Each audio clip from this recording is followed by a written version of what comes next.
so much for joining us today for our panel discussion. Hopefully, it's going to be a really fun one. I have a great panel. I'm here with Cathy Richman, Susan Jarboe, and Kathy Cronin, and I'm Reverend Linda. Before we get started on our topic, let's just take a second to get centered in prayer.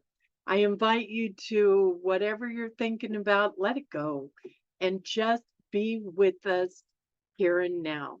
You might want to close your eyes if that's comfortable, take a breath, and turn within, knowing that as we take this breath together, we are connected. Regardless of where we are in the world, what time it is, day or night, we can breathe together and bring ourselves to the here and now. God, thank you for this time that we shared together. Please, God, bring to this video anyone and everyone who would benefit from our topic, our conversation, our fellowship. Thank you, God, for letting us serve and share. Amen. Okay, so I have brought this particular book up before, and I'm going to do it again. This is the workbook. Can you see it?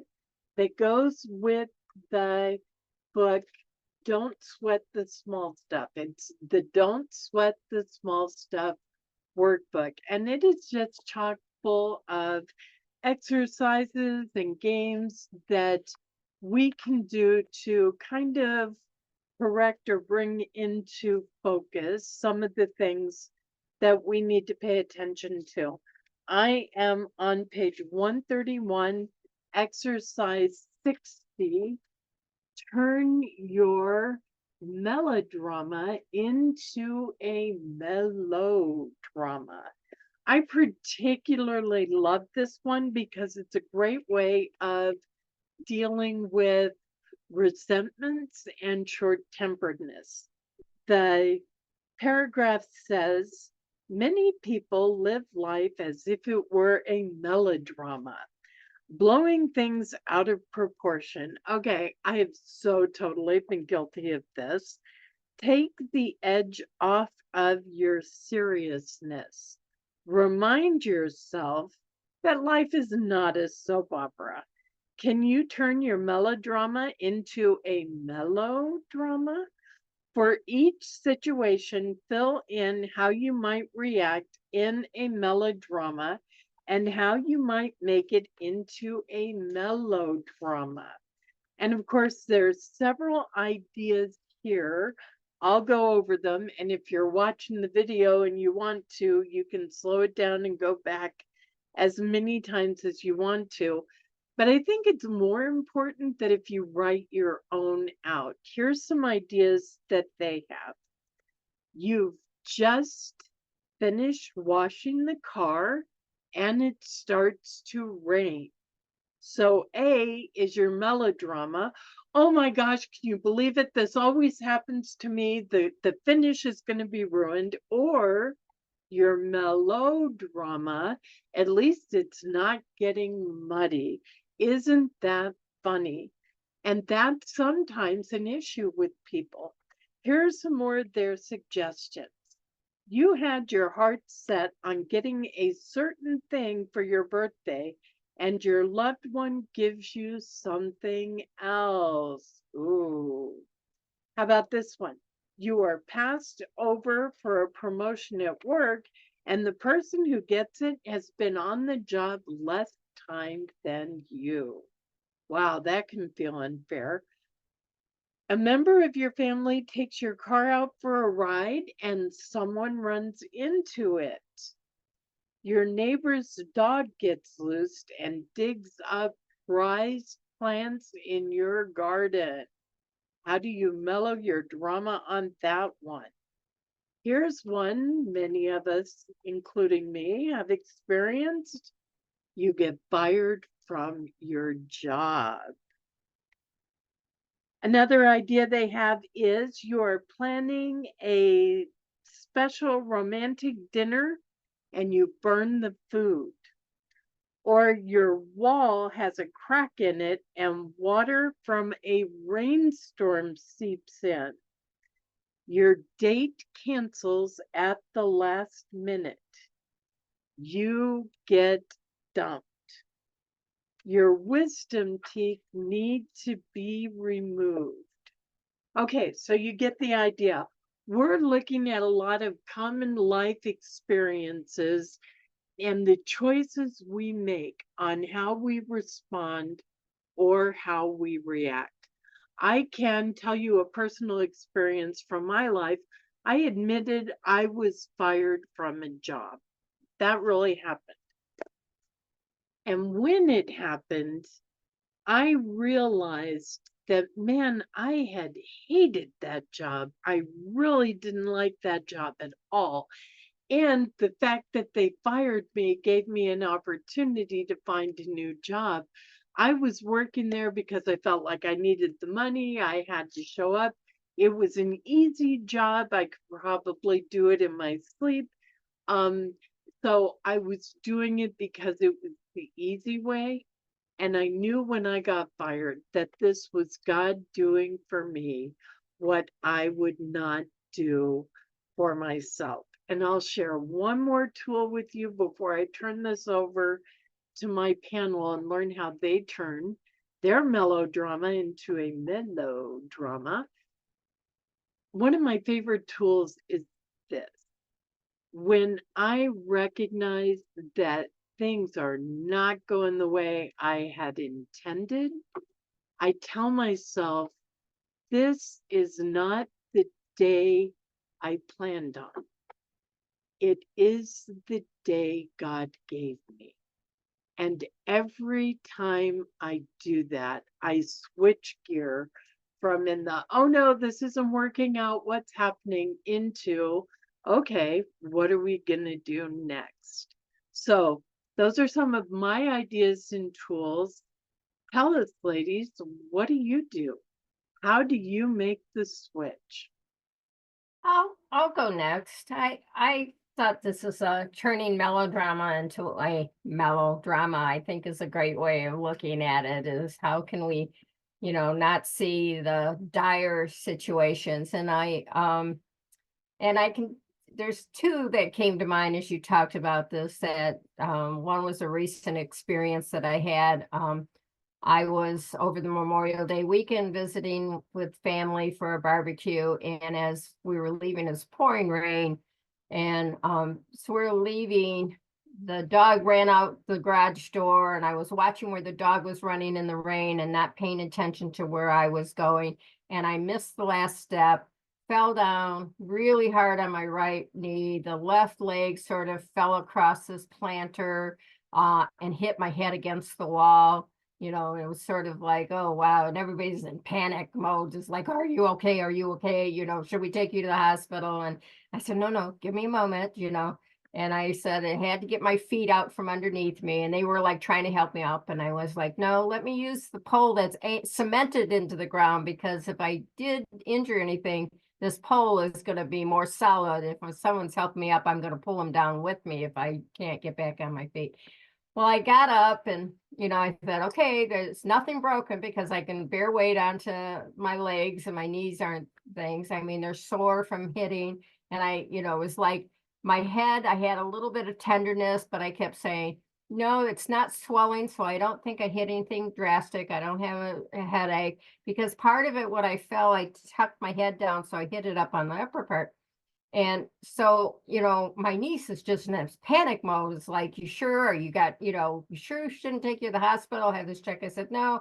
I said, I'm okay. And as we got in the car, I said, I said, I have a hard head and I bounce, and fortunately, I'll be fine with this. I said, I'm going to have some bruises. There's no doubt about that. And we happen to have some ice in the back of the car that something we had brought over for the potluck. So put the bag of ice on the knee so that didn't swell up so bad. And, yeah, I was bruised, but I was able to move and not have any lasting injury with it. So it's just taking the fact is like, I can bounce. And it's like, just laugh it off and be, okay with it. And just knowing that I was protected in all of this. I'm being protected, that my angels came around me and said, okay, let's make sure this isn't serious.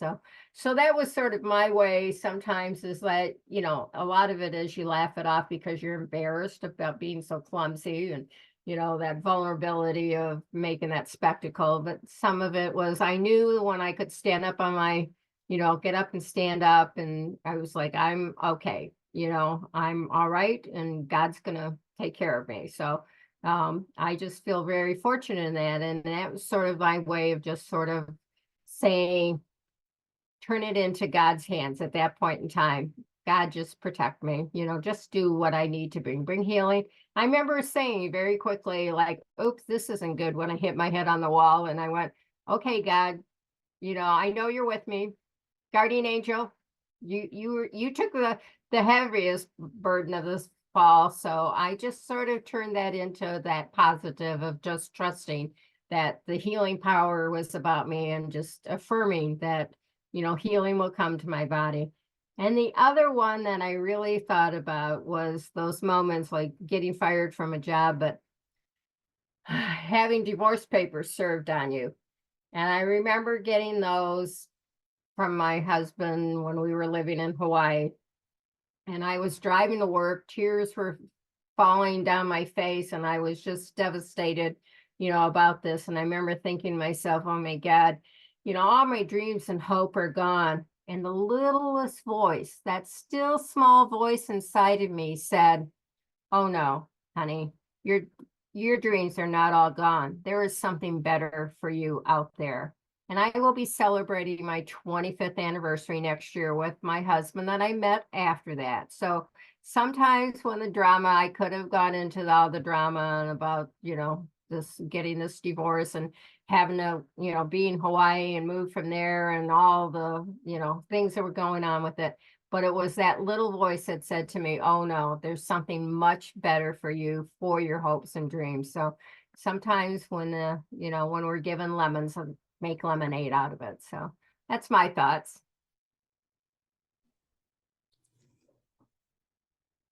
Well, this is really interesting, because I think we've all had those moments, things that have happened, and afterwards we're like, oh, wow, I'm so glad that happened.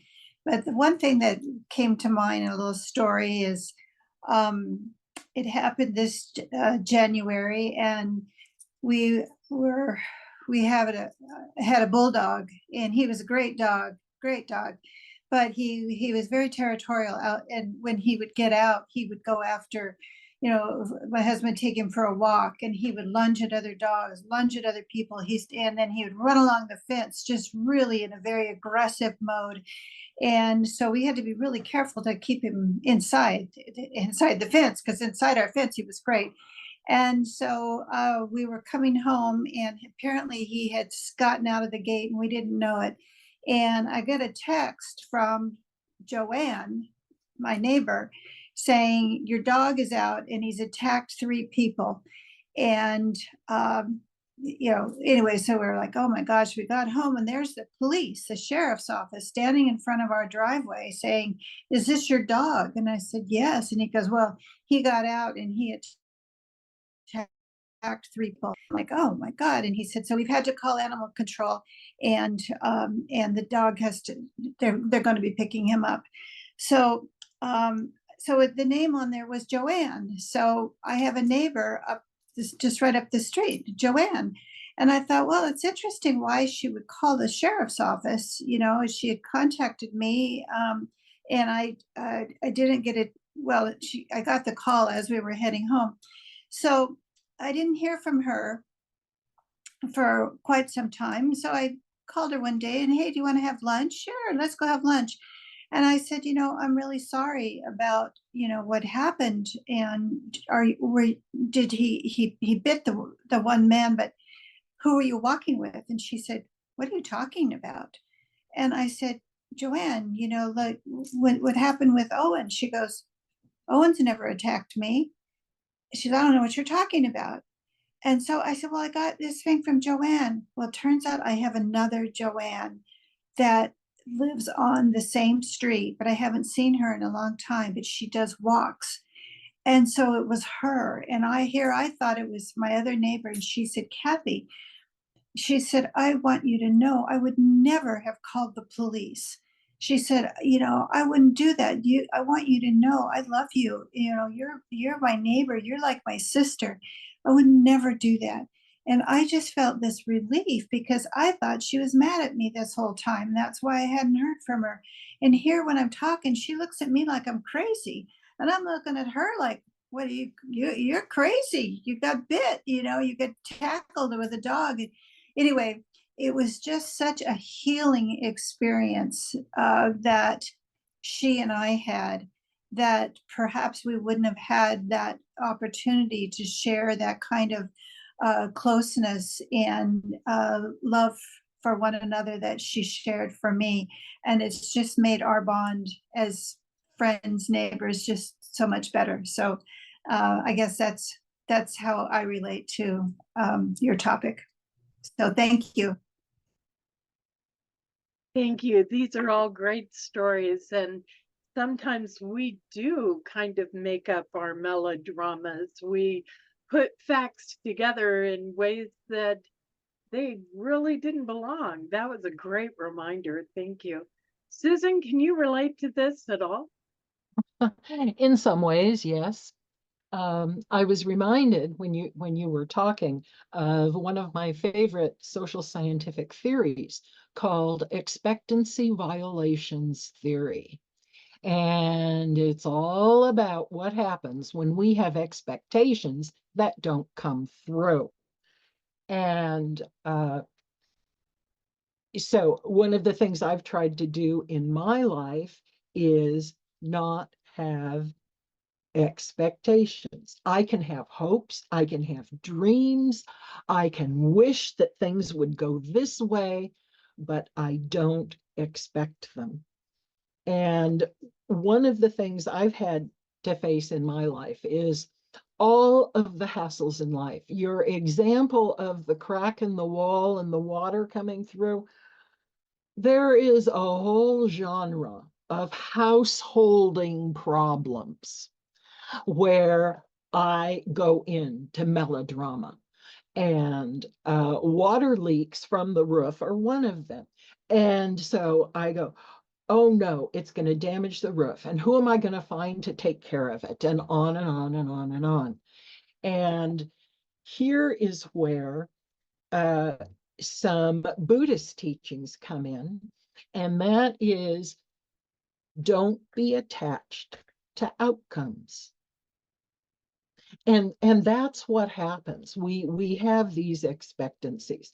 And one of the things that has happened to me recently, my little story about this, is that the sound went out on my TV. And so I did what you do, you unplug everything, plug everything back in, see if it works. And it wouldn't work on the TV remote. It wouldn't work on the Cox cable remote. I got the little icon on the screen, but there was no noise coming out of the television or out of my sound bar. And so I go, oh no, why don't things work? Why don't things last longer? I went online and said, and Googled, how often do you to replace a TV? They said 8 to 10 years. My TV is 8 years old. What are the symptoms when that you may need to replace your TV? And there was a list of them, and one of them was the sound doesn't work anymore. And so accepting things in life, that is where I have had some difficulty. And with this particular one, oh boy, I changed this into a melodrama. Oh boy, I get to buy a new TV.